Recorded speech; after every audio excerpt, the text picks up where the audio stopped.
As Africa moves toward deeper economic integration, aviation remains a key pillar in connecting markets and driving trade across the continent. Ethiopian Airlines, Africa's largest carrier, has been at the forefront of expanding regional connectivity, supporting the vision of a single African air transport market.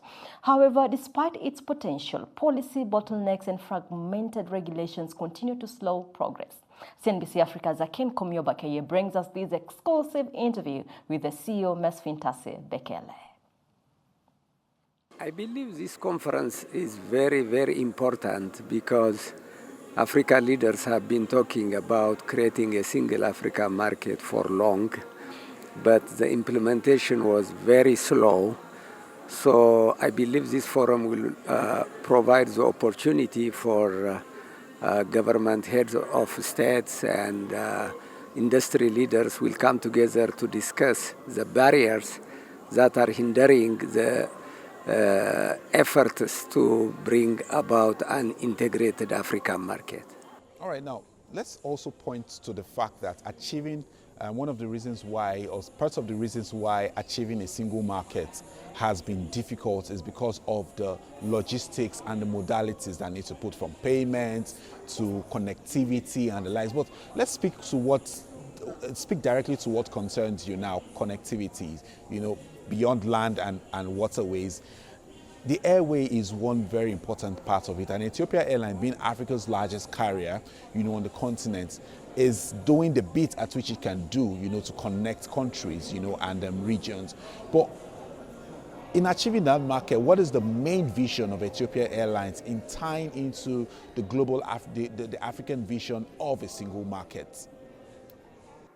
Ethiopian Airlines took it as a mission to help in the efforts to develop the African economy since it started operating. Through the years, it has been expanding its network throughout Africa, and today it is connecting 61 cities in 40 countries within the continent. Our plan is to expand this network further to connect more cities, more towns within Africa. Today, we are connecting the 61 cities in Africa using Addis Ababa as a hub, but we believe that that is not sufficient. Hence, we are cooperating with other African governments and investors to establish airlines at selected parts of Africa to provide domestic connectivity, which extends to regional connectivity. We have started this effort before 15 years now with ASKA Airlines.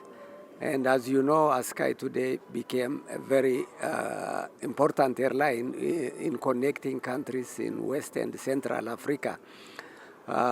We want to expand this model into other parts of Africa, like South Africa, Central Africa, and that is why recently we established a Congolese airline known as Air Congo, based in Kinshasa, in partnership with the Democratic Republic of Congo. We expect Air Congo to grow, connecting Central Africa like what ASKA is doing in West Africa. All right, and that's really shows how well collaboration is helping in achieving, that unified market in terms of the aviation industry. But let's look at how well this partnership is faring, not just the partnership with the private sector, but partnership with governments, African governments. How is Ethiopian Airlines taking advantage of the readiness of the African governments to want to improve the growth of the African continent? You are absolutely right. Ownership of an airline is often challenged because when airlines are owned by government, people think that the airline can become inefficient. In reality, that has been the case, except a few airlines like Ethiopian Airlines. As you know, Ethiopian Airlines is fully owned by the Ethiopian government, but it operates as a private company. So ownership is different, management is different. As long as airlines are managed by professionals without no interference from the government, airlines can still be owned by African governments but become successful.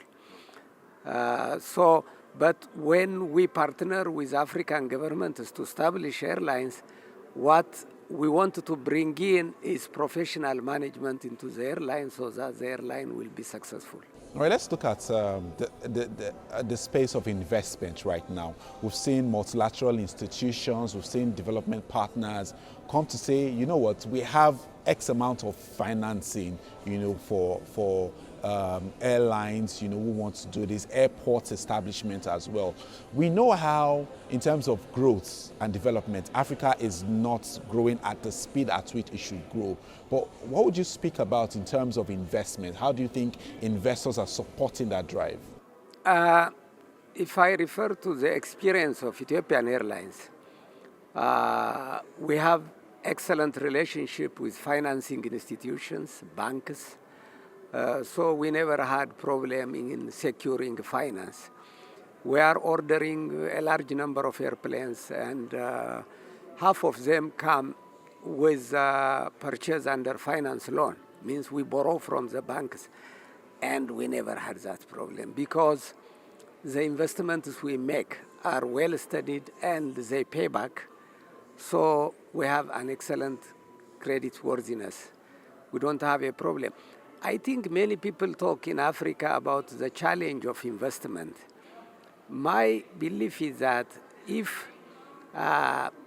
organization can develop a good project and they can demonstrate feasibility of the project and they demonstrate their ability to implement the plan and get return on investment, I think it will be easier to get financing from different sources, including African financial institutions. All right, let's also touch on regulations right now. We know that the aviation industry is highly regulated globally and even on the continent. Now, looking at how far Ethiopian Airlines has been able to operate over the years, what are those areas that tries to reduce your efficiency regarding regulations? Well, there are different types of regulations. The first one is aviation regulations, which are regulatory by nature. They are safety-based. They have to be complied. Every aviation institution, whether it is airline or airport, they have to comply with that. When it comes to other policies of governments, there are a number of challenges in Africa. One is the tax issue. We fly to so many countries in Africa, but we also fly to the rest of the world. We never had a problem with tax issues in other continents except Africa. So this is one big problem which African governments has to reconsider, taking the experience of other governments. Traffic right restriction. We Africans have to fly freely within Africa to provide more connectivity, while many African countries allow that. Some countries are highly restrictive. Such policies are hindering the expansion of African air transport industry into the continent. All right, now before I let you go, I would want to get a word of advice from you, looking at what the African Prosperity Network is doing, to foster this engagement. What's your word of advice to African leaders, and particularly the APN, in ensuring that these conversations move beyond words of mouth to action?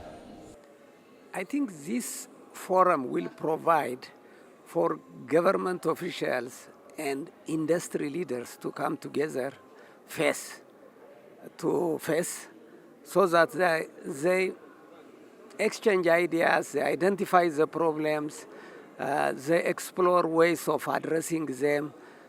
Both sides will have concerns in the implementation of the single African market. So it's good when people sit down together, talk with reason, that they can find solutions that will be easy for implementation. So I believe this forum will play an important role in advancing all the African efforts to create the single market.